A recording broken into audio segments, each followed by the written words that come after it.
Okay, so welcome everyone to our Sport and Gender Equity at Griffith seminar. This is our first for 2024, so hopefully we'll have a few more coming up. We do have a book launch next month of our research fellow, Dr. Georgia Munro-Cook, and her book on the women's NBA and gender relations, so that will be really exciting as well.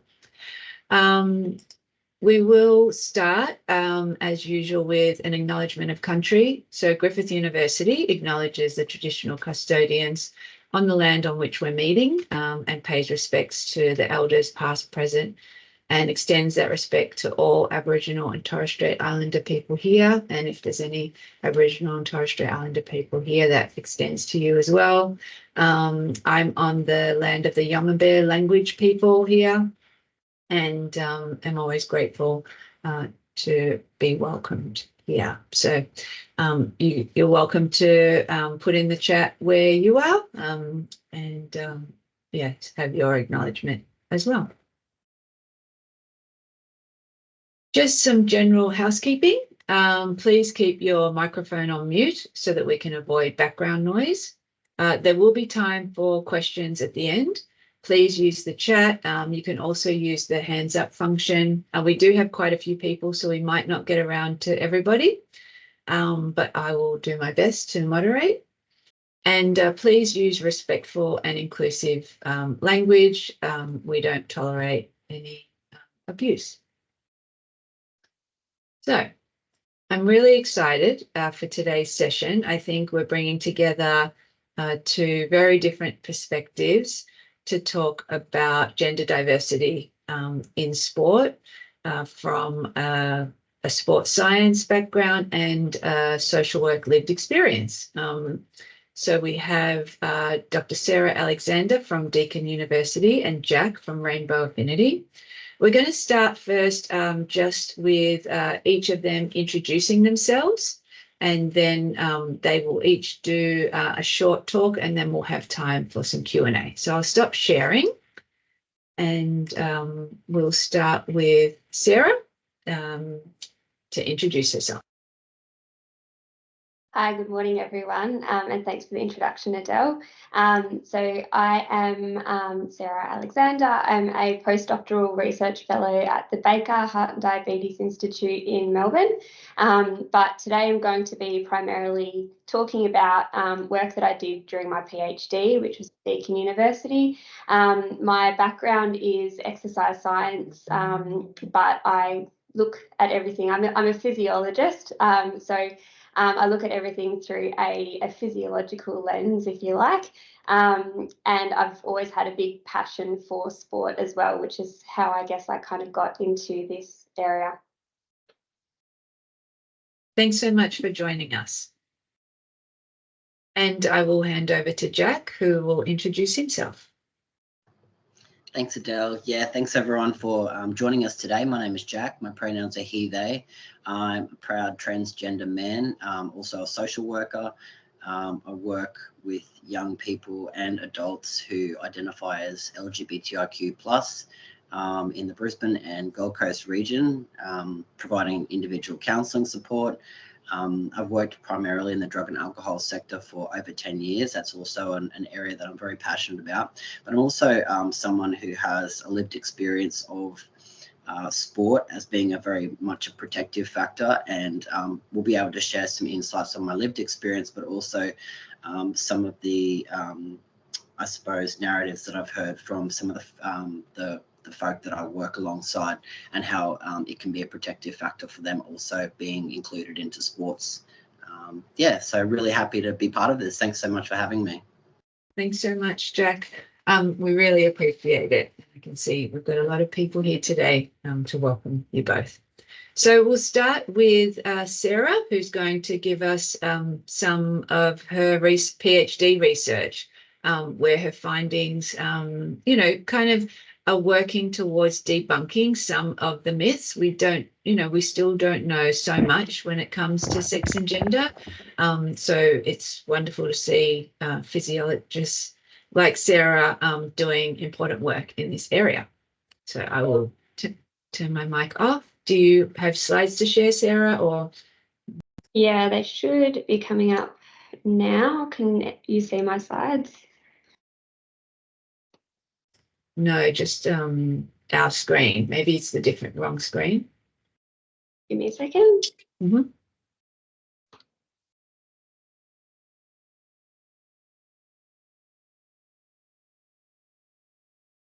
Is it working now? Yes, wonderful. Cool. Okay. Yeah, so once again, thank you very much for having me.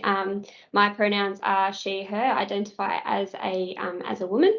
And I wanted to also add my acknowledgement of country. So I'm currently on the Boonwurrung, the traditional custodians of the land that I'm on today are the Boonwurrung people of the Yalukut Wheelan clan. And I extend my respects to any elders past, present and emerging. I also want to acknowledge that sovereignty was never ceded, and this always was and always will be Aboriginal land. So as Adele mentioned, I'm going to be talking about work for my PhD. I've also worked with transgender populations after I finished my PhD. So the first half of my talk today is going to be around the current state of play in terms of inclusion of the transgender community into sport. The second half of my talk is going to be my PhD thesis, or the findings of my PhD thesis, which are more centred around cisgender females and a specific population of cisgender females in sport as well. So as I alluded to, I am a physiologist. So I do look at the physiology behind the regulations that we currently have. So today, especially as someone whose area of expertise is in the role of how our sex hormones regulate muscle and athletic performance, that is how I'm approaching this subject today. So I'm going to be using words and terms very, very consciously today, and this is in line with the current sex and gender equity in research guidelines. So if I talk about the sex of an individual, I am going to be referring to their biology, or the set of biological attributes that is associated with their physical and physiological features. So this includes their chromosome makeup, their genetic expression, their hormones, but also the way the hormones function in the body. So the same hormone can work quite differently in males and females. This is also referred to as gender assumed at birth. And when I refer to a male or female, I'm going to be referring to their sex or their gender assumed at birth. On the other hand, if I refer to someone's gender, gender is a social construct that reflects how an individual identifies, and this doesn't necessarily always reflect their sex. So if I'm talking about a man, woman, non-binary, gender diverse, I'm going to be referring to someone's gender. So I'm going to be focusing my talk around testosterone today. That is my area of research, and today I'm going to be trying to explain why testosterone seems to be the centre of the discussion when we talk about sex and gender in sport. So testosterone is the major male sex hormone. It belongs to the androgen family of hormones. Androgen literally means male making. But testosterone is also present in females, just at much, much lower concentrations, but it does play really important roles in reproductive and non-reproductive systems. So this is just a figure from the UK Biobank. This is just showing testosterone concentrations in the population. So this is in nearly 500,000 people in the UK Biobank. And you can see that we have two quite distinct peaks. And if we were to look at this and make a gross generalization, we would say that these two peaks show our female concentrations, which is that lower peak, and our male concentrations, which is the higher peak of testosterone. So you can see that we do have these very different levels between males and females. But why is testosterone the centre of these discussions? Well, there are a few things that kind of underpin this dogma. So males are typically taller, stronger, faster, have more relative muscle mass than females, and less relative fat mass. These are all things that contribute to athletic performance. Males also typically have a 10 to 12% advantage over females in sport. And if you look at world records from virtually any athletic event, you will see that there's this difference in performance. This does range from 5 to 20% based on which sport you're looking at. But these differences also really only become apparent after puberty. So we also know that testosterone is performance enhancing when you dope. So anabolic steroids, which is testosterone or a derivative of testosterone, are performance enhancing, and they are banned by the World Anti-Doping Agency for a very good reason. So these facts are kind of what is underpinning this thought that testosterone is directly determining how someone can perform athletically. But is it? Is it actually a direct determinant of athletic performance? And my research is suggesting that this relationship is probably a little bit more complicated than simply saying the more testosterone you have, the bigger, stronger, and more powerful your muscles actually are. So for the part of my presentation talking about transgender athletes, there are a few more definitions that we should be across. So if I refer to someone as cisgender, this refers to an individual whose gender identity aligns with that presumed at birth, whereas transgender is an umbrella term for individuals with a gender identity different to that presumed at birth. Some transgender individuals will undergo gender affirmation hormone therapy, or GAT, which is the administration of hormones to align their sex hormone concentrations and their phenotype, or their physical appearance, with gender identity. And this could be either masculinizing, where someone will take testosterone, or feminizing, where someone will take estrogen, which is the major female hormone, and potentially testosterone blockers as well. So these are just some. This is by no means an exhaustive list, but this is just some transgender athletes that you may know of. So Laurel Hubbard was the first transgender woman to compete. She was competing in the Tokyo 2020 Olympics. This is a busy slide, and the point of this slide is not for you to go through and read all the information. This is just showing you the 5 probably main sporting bodies in Australia, and certainly World Athletics, International Cycling and FINA, which is swimming, are probably 3 of the biggest sporting corporations in the world. And it's just showing you, I think, the few themes that I want to get out of this slide are A, it changes sport to sport. B, it's really complicated, but also C, if we look at especially the regulations regarding trans women, that we're looking mainly at, again, testosterone, and the focus is mainly on getting someone's testosterone to that of a typical female concentration and maintaining that for a period of 1 or 2 years. Swimming regulations are really quite complicated. They have a number of different kind of tick boxes to go through, whereas trans men are typically free to compete in contact sports. So in rugby, often you have to kind of show your physical capability, but that is largely based on safety. So what does the evidence say to actually support or refute these regulations? I'm just going to put up these 2 review articles. These review articles are written by a group that I worked with in Melbourne. So Ada Chung, who appears on both of these, is a world-leading endocrinologist in gender affirmation care.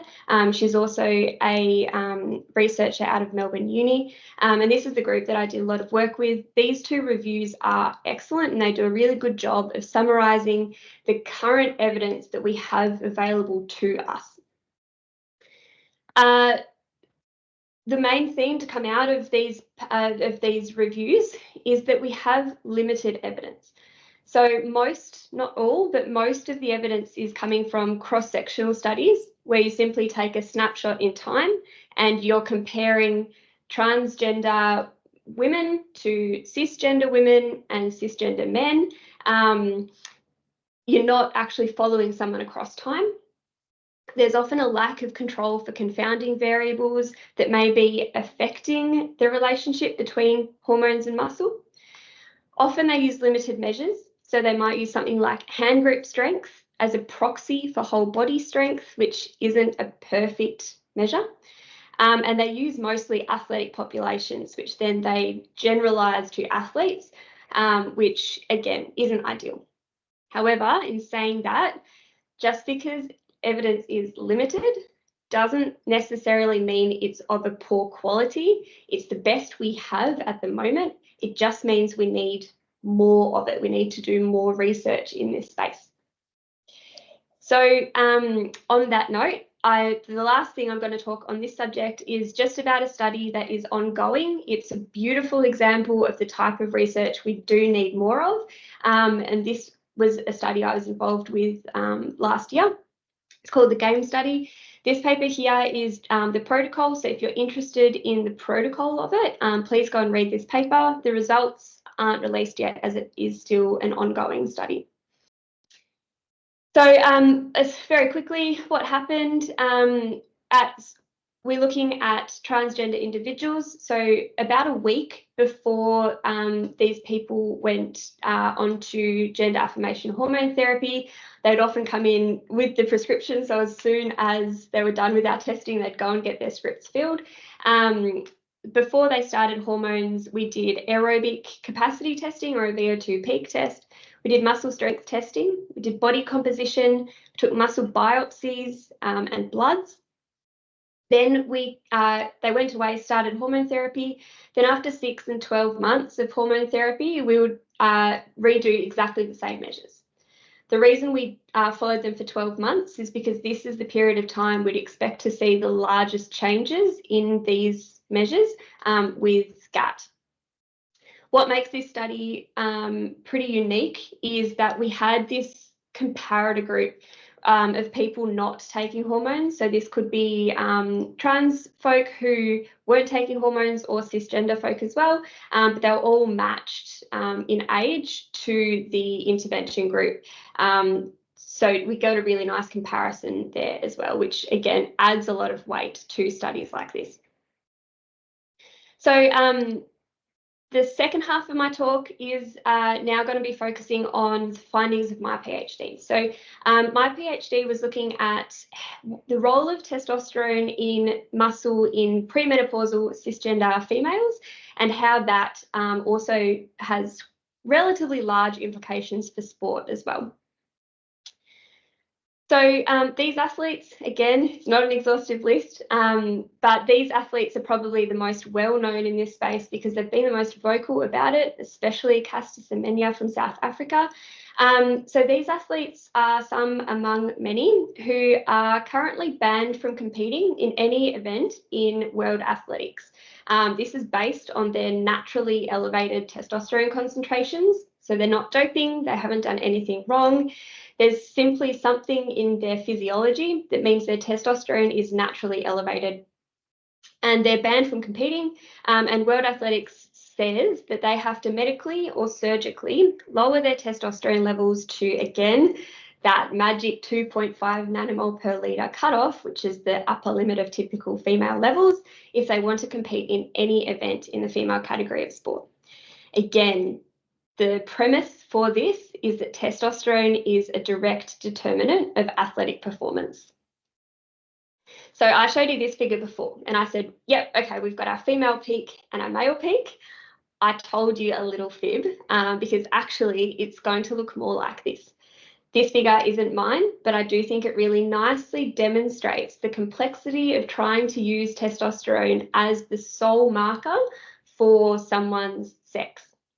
So the pink bars are female, the blue bars are males, And this is the lower end of that same graph, essentially. But I hope it's obvious to you that there's no point on this graph above which there are only male blue bars, or below which there are only pink female bars. So what I want everyone to do is look at this graph and take a second and think about where you would put the line to determine how female someone is, based only on this information about their testosterone concentrations. Because World Athletics has currently put the line here.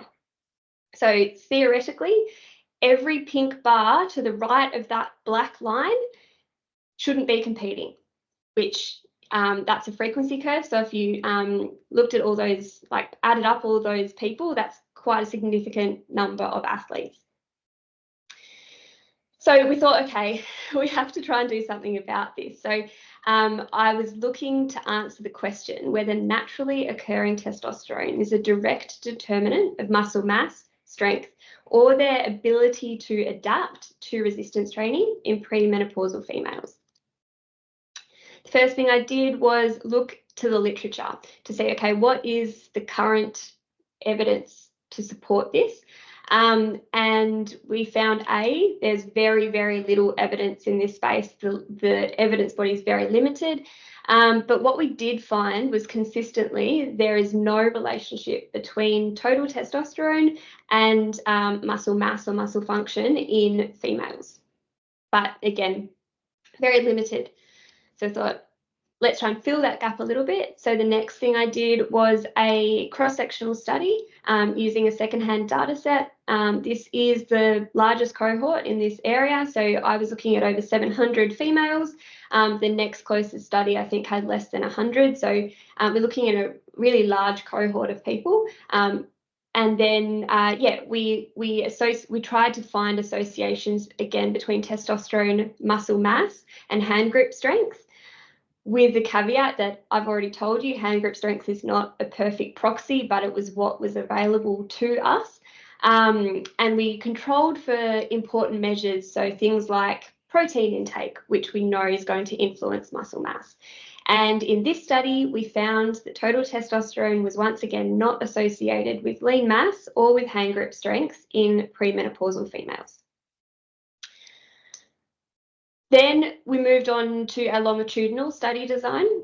So we had 35 premenopausal females at baseline, 27 completed a 12-week resistance training program, and they were not resistance trained.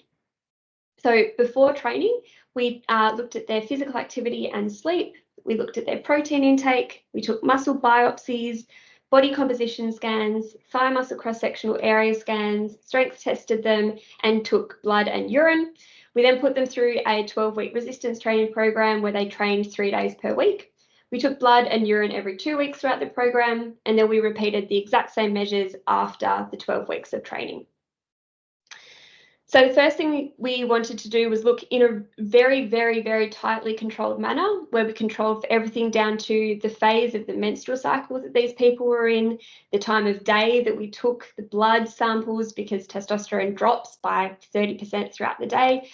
So in a really tightly controlled manner, can we replicate what we've already shown in that really large cohort study? So at baseline, was testosterone related to muscle mass or strength? And it wasn't. So the p-values on the right-hand side of the screen here show that it was nowhere near significant when we looked at testosterone against muscle mass, muscle strength, or muscle power in this cohort of 35 people. Then thought, okay, well, maybe it's not about taking a snapshot in time. Let's have a look at whether testosterone has more to do with how someone responds to resistance training. It's about your adaptability to resistance training. And again, there was no relationship at all. So this is now the changes in muscle size, strength, and power that occurred. And again, there was no relationship between testosterone and the changes in these outcomes. So together, this is suggesting that total testosterone is not directly associated with muscle mass, strength, or power in premenopausal females.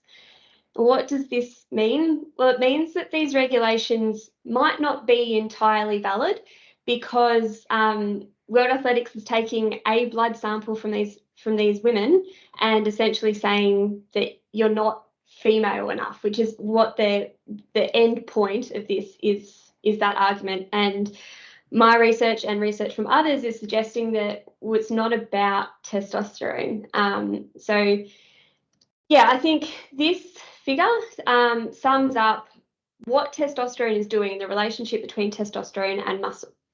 So if you increase your testosterone above your natural baseline, you build more muscle than you lose, and you get a net increase in muscle mass. You get faster and stronger.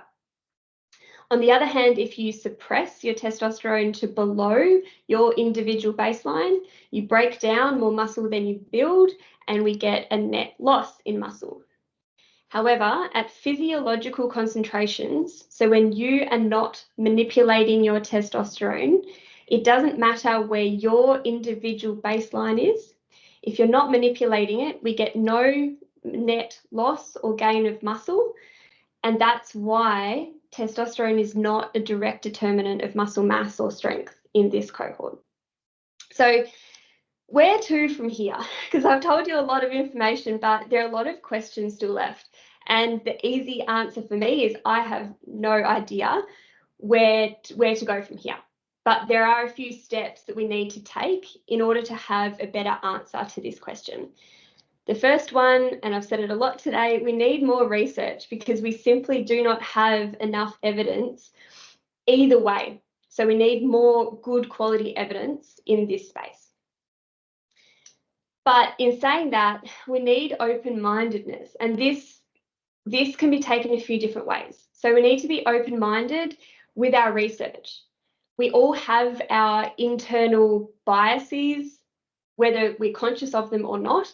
And as researchers, I'm sure we can all admit to, wanting a certain result, but we have to be open-minded in that you have to do your research in a very well-controlled manner and let the data tell you what is actually going on. We cannot put our own wants, biases, prejudices into our research. So we have to be open-minded.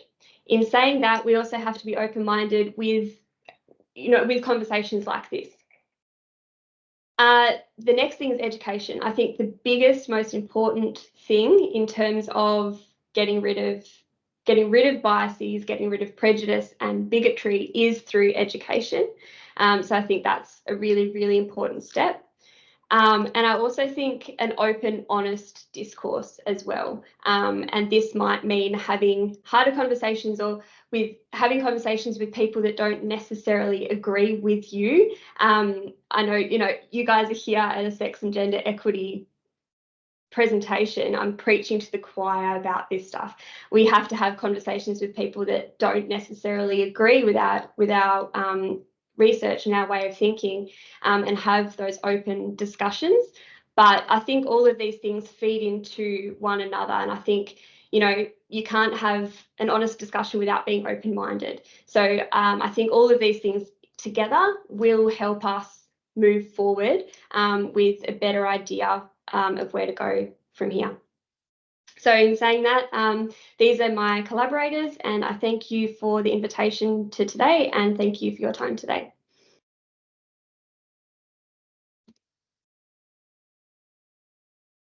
Thanks so much, Sarah. I think it's very different to what we usually have here at SAGE, but it's just really, it's just one small piece of the puzzle around testosterone, I think, that's been, really focused on for quite a long time now. We're going to now talk to Jack, and we'll have some questions at the end for people. So if you could just hold out, you're welcome to put them in there, but you might have to remind me later. So without further ado. Thanks, Adele, and thanks, Sarah. That was really, really informative, and I really enjoyed listening and being part of this discussion.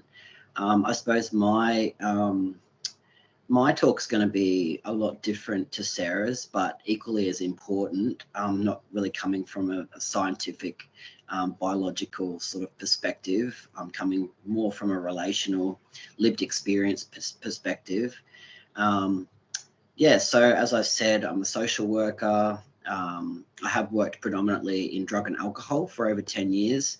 I established my own business last year, and that was really in response to the significant lack of culturally safe and affirming services for LGBTIQ plus folk in the Southeast Queensland region. Primarily the clients that I'm currently supporting are trans. And yeah, I'd have to say from my own personal experience, when it comes to sport and inclusion and physical activity, it's been quite a big protective factor for me as an individual. I did a lot of sport as a young person before I went on my medical affirmation journey. But then when I transitioned, I guess I did find that there was a different level of safety for someone who is trans, particularly when it comes to team sports. It's quite hard to find team sports that are inclusive of trans and gender diverse people. And I guess something that came to mind during Sarah's discussion is the inclusion of folk who have variations of sex characteristics, and also non-binary folk who are, oftentimes use the umbrella term trans as well. So yeah, just wondering, I suppose, where the inclusion for non-binary folk comes into this discussion as well when it comes to sport. We tend to have very binary ideas when it comes to sport and participation in sport. We don't see a lot of inclusion around folk who are non-binary, genderqueer, gender fluid. Where are the spaces for those folk to kind of fit in as well? Yeah, I guess from working with folk in drug and alcohol, physical fitness and sport can be a real protective factor. It can be something that people utilize as like a new coping strategy, protective factor in their life. Yeah, and from my own experience using sport and fitness as a protective factor in my own life, something that comes to mind as a recent experience was the local gym that me and my partner joined. My partner's also trans. We joined a local gym hoping to improve our mental health. And yeah, I guess we experienced transphobia, homophobia. Yeah, and that was actually negating, I guess the reason that we went there for was to improve our mental health and our physical health, and found that it was hard to keep attending that gym. We spoke to the staff kind of did a couple of things like put a, all queer folk are safe here kind of sticker. It did kind of improve in some ways, but we have since stopped going there. It had really binary bathrooms, 2 levels. I always like to put a lens of intersectionality over things as well. It didn't have a wheelchair access bathroom. Yeah, it's always important to put a lens of intersectionality over anything that we're kind of talking about as well. Trans folk, First Nations, disabled, lots of different things. So it's really important to always, when we're talking about stuff, is put a lens of intersectionality over it. When I first started my gender affirmation journey with hormones, they discovered that my testosterone levels were actually very high. So I thought that was also important to raise. My partners were low. So yeah, it's all very different for all folk. Yeah, I'd really like to see more inclusion and safety when it comes to sport, particularly for young people coming through. I think that some places are doing it well. I think that we still have a long way to go, particularly in places like private schools.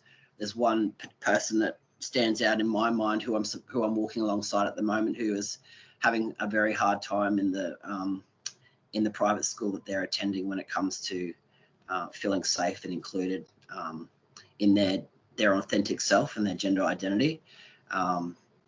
Yeah, so yeah, I think that having these conversations is really important in terms of moving forward. And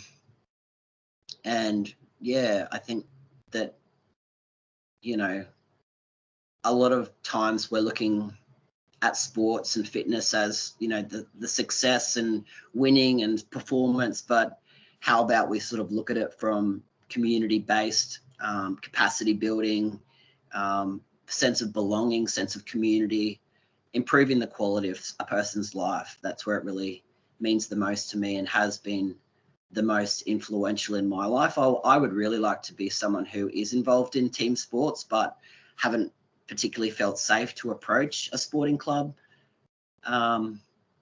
Yeah, just, you know, I think you can kind of get by if you're that person that doesn't want to disclose or be visible as a trans person in a binary setting with other males. But you always kind of feel like, oh, they're going to find out at some point, and then how do I navigate that? I've already built relationships. They're going to be fractured. I'm going to feel like, you know, I have to leave, you know. So yeah, it's really helpful to see that there is things happening in this space, and that there is a narrative that's starting around inclusion in sports for trans and non-binary folk. And I'd really like to be part of that conversation moving forward into the future.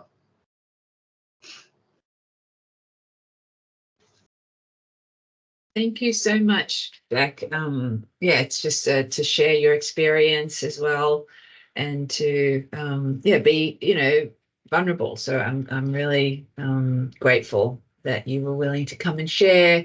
And I know, yeah, from everybody who's here, these are the kinds of, you know, things that we do need to think about and reflect on, that lived experience as well. And I think what you said about, you know, there is this tension in sport between thinking about elite competition and, you know, winning and success, and then sport for just general well-being and participation.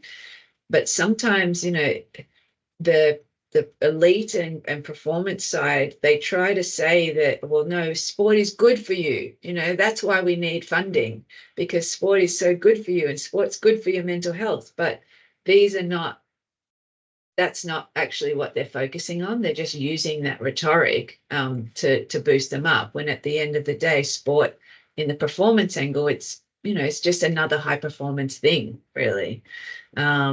So anyway, I'm sure elite athletes wouldn't think that, but, you know, who knows? I mean, I still would like sport, but it's just being a bit more, I guess, honest with the discourse about how they're what they're talking about. You know, it's not, the Olympics are not going to make people feel well-being, you know, like having inclusive space as well.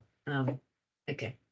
And now I can take questions from other people or comments. I think the questions that Sarah raised about what next and, you know, where to next are really important as well. And we've got a few comments there, but would people like to put up their hands and ask a question of anybody in particular?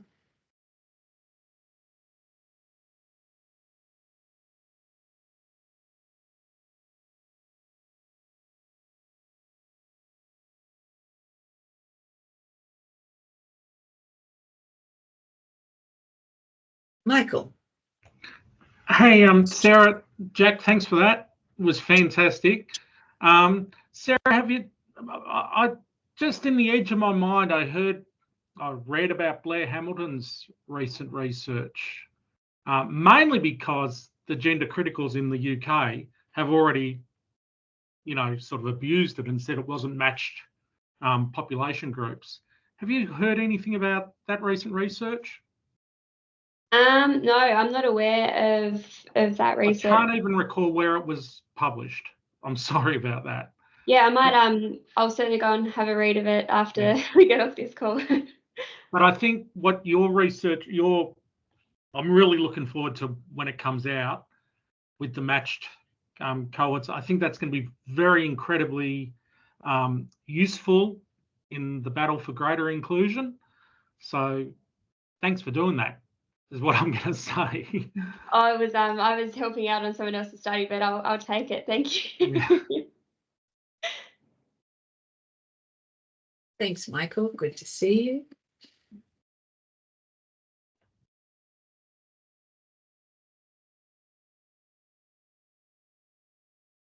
Does anyone have any questions or things that they would like to add? Maybe what they're doing?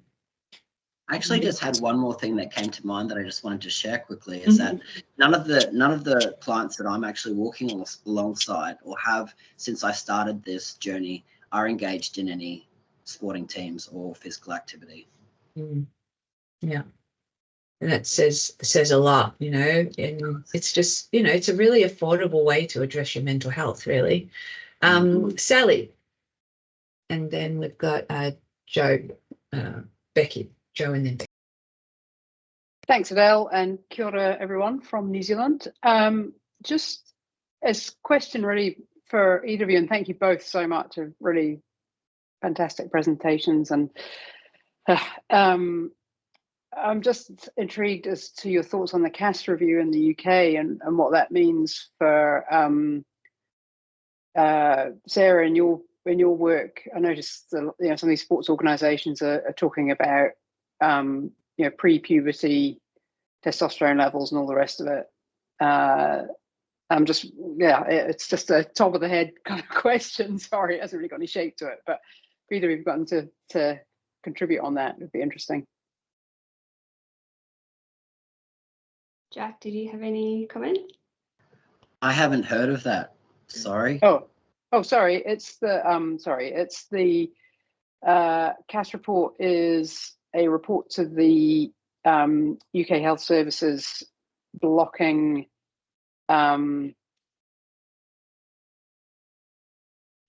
puberty blockers for children who are in NHS, National Health Service care, or private care in the UK, and it's caused a bit of stir, not surprisingly, overseas. I was just thinking of implications for that more generally in sport, but if it's not if it's not something you want to comment on, then, or not prepared or not ready for, then don't worry about it. I think I have heard something about that just recently. I find it very hard to keep on top of all the different things. Sometimes I have to step away from a lot of the things in the media just for my own mental health, because it does become a little hard to navigate. But I do remember hearing something about that. So thanks for reminding me. I will follow that up and investigate that a little bit more once we finish this. Thank you. We'll go to Joe. Hey there. Not a question, but just more a bit of a flag on people's radar. So my name's Jo. I'm from the LGBTI Legal Service in Queensland. Hey, Jack. I just wanted to flag that it's more a sort of a watch this space and a be ready kind of call to action. If you're in Queensland or connected to any or individuals in Queensland, the expecting a new Anti-Discrimination Act to be introduced to Parliament probably within weeks. So that has an exemption around sporting activities. So it's proposing to just retain the existing exemption, which means that there should be no discrimination for non-competitive sports and for competitive sports for kids under 12 and under, and then the restriction for competitive sports. There's a ability to restrict participation on the basis of sex or gender identity. And I understand that, this is really about sex characteristics, and maybe not even sex characteristics. It's around, sex is often a shorthand for some of these really complex interactions we don't have enough evidence and research and knowledge about, but there is an ability to put reasonable restrictions in place. I think it'll be really important to bring forward lived experience stories and also evidence-based conversations into that advocacy, because I expect it will be something where, a certain type of advocate, starting with the name T, will probably come out and try to make this a big cultural issue. So this is really valuable research and perspectives, and I just really encourage us all to lean in and engage, and we'll develop a bit of a communication strategy around that. So if anyone lives in or is connected to any individual organisations in Queensland, or have to lend your voice to these and other campaigns, I might just drop my email in the chat so that you can reach out to me. But thank you so much for this work. I joined on because I was really keen to hear about it, knowing this would be coming ahead. So if you're not in Queensland, have a think about and link in with, the where your anti-discrimination laws are at as well, and link in with either your local community legal centre if you've got one, or Quality Australia, because I think this is, something that's really important to make sure our laws are informed by good evidence and don't put in place, additional barriers and challenges when it's already so difficult. So thanks so much. Thanks, Jo. That was wonderful. Great to have you. Becky. Hi, yes, thank you. My question actually probably flows nicely from what Jo had just mentioned. I'm club president at a local football club, and our club currently has done a lot of work in increasing female participation, so much that we're at about 44% of participants at the moment. So one thing that I've been pushing since I came into that role is to try to make the club as inclusive for gender diverse, non-binary participants as it is for our female participants. So one thing, I guess, it'd be great, and Jack, if possible, I might try contacting you offline just to get some advice in that space. But if there's one thing that clubs, particularly local community clubs, can do as a starter in that space, what would you suggest in terms of communicating that outwards? Because I think the issue that we might have is that people, like, how do we get those people to us?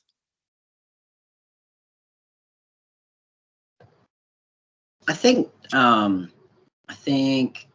it's hard to give an exact answer of how that process works, and I think that it's always very different. But having a group of people come and have a talk about it from the community, I think most of the time it's word of mouth through community. We're all very well connected, and if someone says this is a safe place, it tends to travel through the grapevine very quickly. But also you can publicly position yourself as a club as a safe space through media and promotion. It does tend to come with a bit of backlash, though. That's definitely something that I have found through my own experience of promotion of my own business, is that I'm constantly up against a lot of very hateful comments, which can be tricky. But if you learn on the socials how to navigate the comments and restricting certain people from commenting, it can make a world of difference. But yeah, I'm happy to talk with you privately about that if you'd like to discuss that a little bit further. That would be fantastic. Thanks, Jack.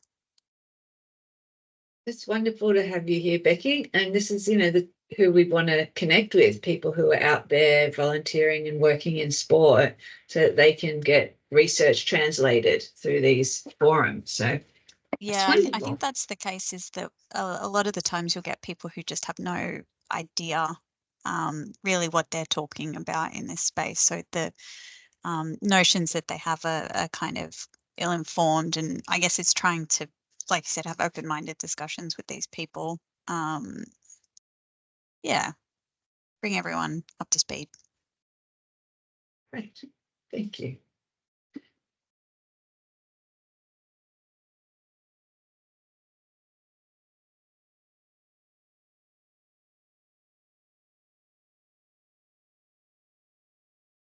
Linda, your hand's up. Adele, yes, just Becky, just wanted to comment that my faith community, they actually... You're very quiet, Linda. Just I'll try to talk louder. Maybe my microphone's not working very well. Is that better? Yes. Okay. The faith community that I belong to, they always advertise on their pew sheet every week that they're gender inclusive. They've got all that on there. It's on their website, and they started doing that probably, I don't know, 5 years ago, and we don't have any problems with it, but we do have people that do turn up who feel very included. They're very pleased to read it. So I think having those statements, written on newsletters and Facebook and things like that can really...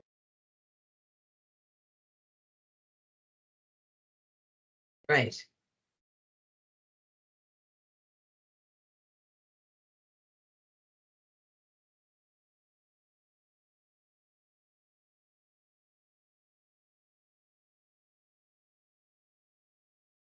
Anyone else would like to ask a question? Yeah, I just think having time for these conversations is important. Simone. Thanks, Adele, and thanks to our amazing speakers today. That was really interesting. I'm just thinking about the resources that we currently have with this Sports Commission developing our transgender inclusion policies and practices, and how well they're being taken up or used by sport organisations and fitness organisations. And fitness is another kind of area altogether. It sits alongside but also outside the remit of the Sports Commission directly. But, you know, these are all, there's a lot of resources out there, and I just wonder how, you know, it is that issue of knowledge translation and policy implementation, and, you know, what people's ideas are. And I'm thinking, Becky, your comments about, you know, what is useful and what's helpful for addressing these very entrenched cultural attitudes that, you know, often comes down to a couple of people to challenge, and that's, you know, it's high burnout for LGBT plus community to deal with, and also people who are volunteers. So thoughts about that. It's just one of these ongoing challenges, I think, that researchers, all of us as researchers, are trying to grapple with how we can do that more effectively and support good policy implementation.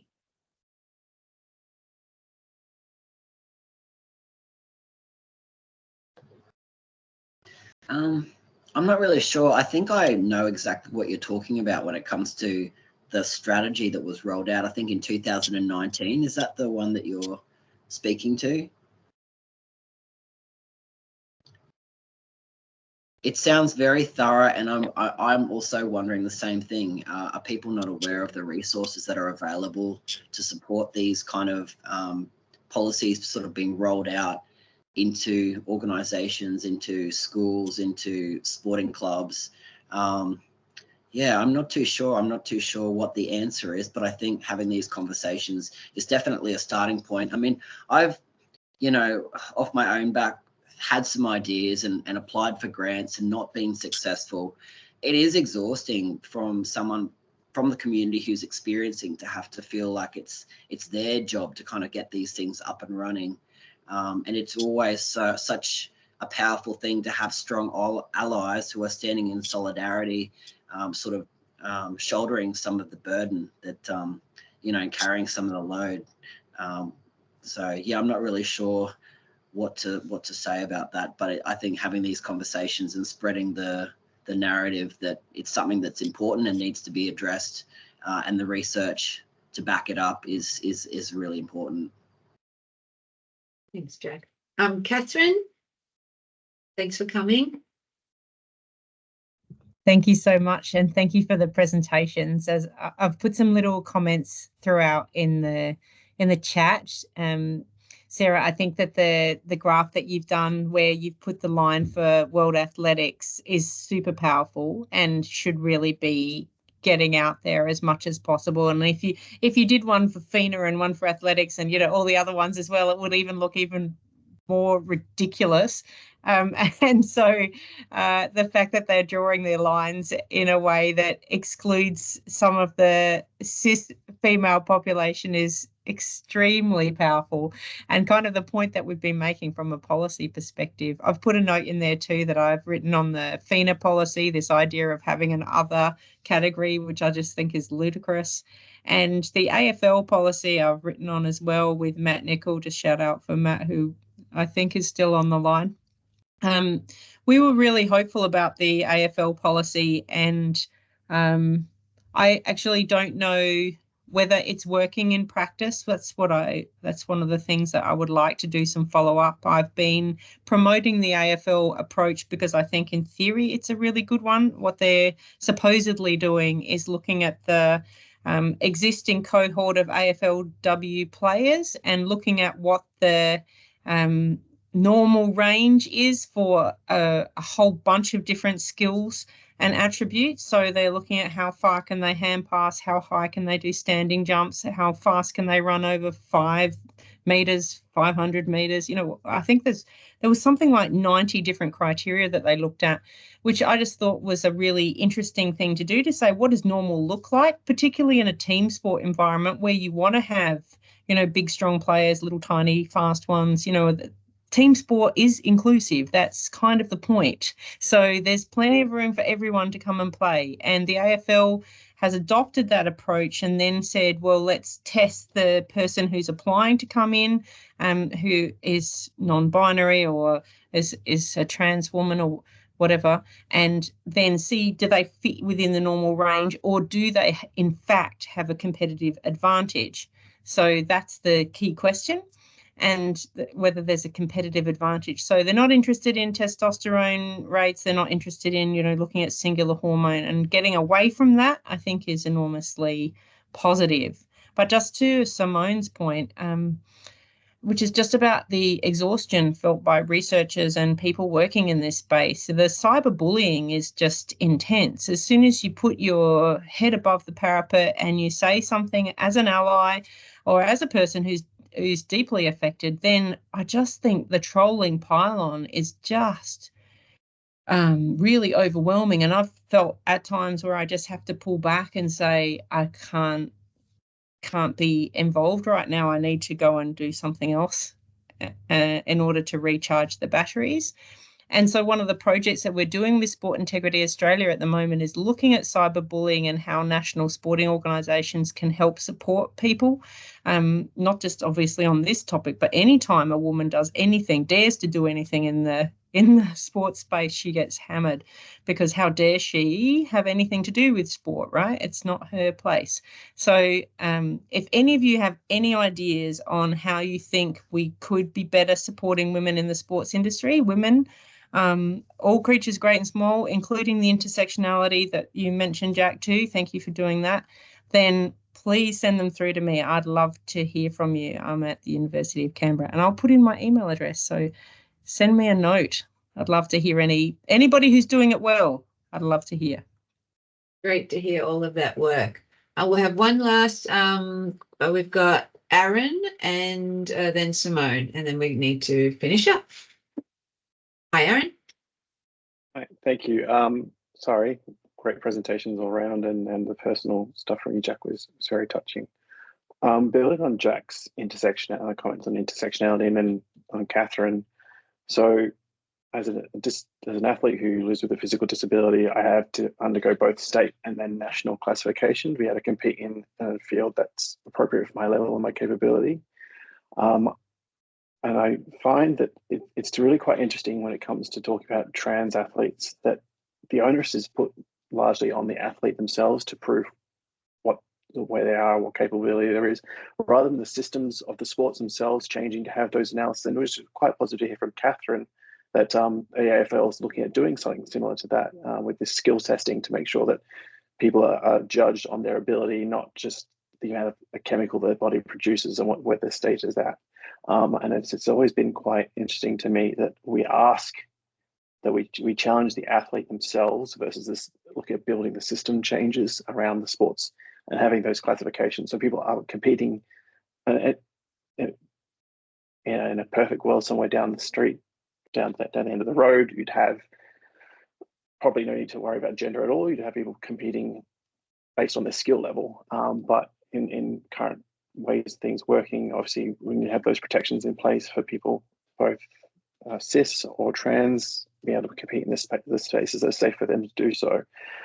But this focus to move towards more on actual skills testing, we already see in places like just para-athletics or any other disabled sports, to make sure there is a fair competitive ground and people are competing on the level that they can. So there's that sense of achievement that can be reached, so that I'm competing against people at the same level as myself.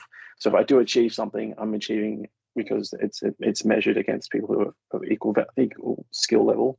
But yeah, sorry, it was a bit rambly, but that's sort of, it was very positive to hear Catherine talking about the AFL moving in that general direction. But thanks so much, Aaron. Simone, did you have one final comment before we wrap up? And just a quick comment, to build on that, a couple of really interesting points, and I think it is about systemic change and how we start to think about flipping the way that we always individualise the problem to the athlete. And the challenge is changing cultural attitudes and systems and really making that emotional labour and work that people are doing for change visible and part of what organisations need to be doing mainstream.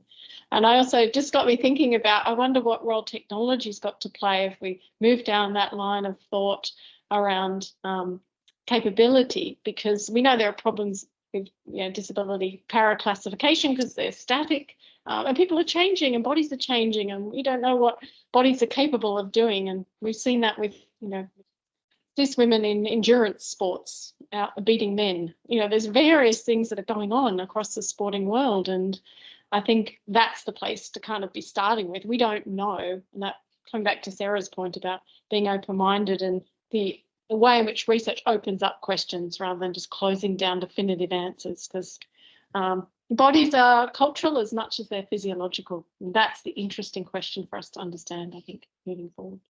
So thanks very much, everyone, for contributing. Wonderful. Thank you, everybody. Yeah, it's just been a really, really great conversation. And I think, very diverse perspectives from Sarah and Jack, but it just helps to open up this conversation because there's always that science elephant in the room, I think. And so I really appreciate you coming along, Sarah, and thank you so much, Jack, for your time and all of the work that you do in this space. If you wanted to connect with anyone and you didn't get their email, feel free to come through me and I can connect people. Otherwise, there's a lot in the chat there for people to follow up. So thanks for all your time and hope to see you at our book launch next month for Dr. Georgia Munro Cook. Invitation, I think, will be coming out shortly. Thank you.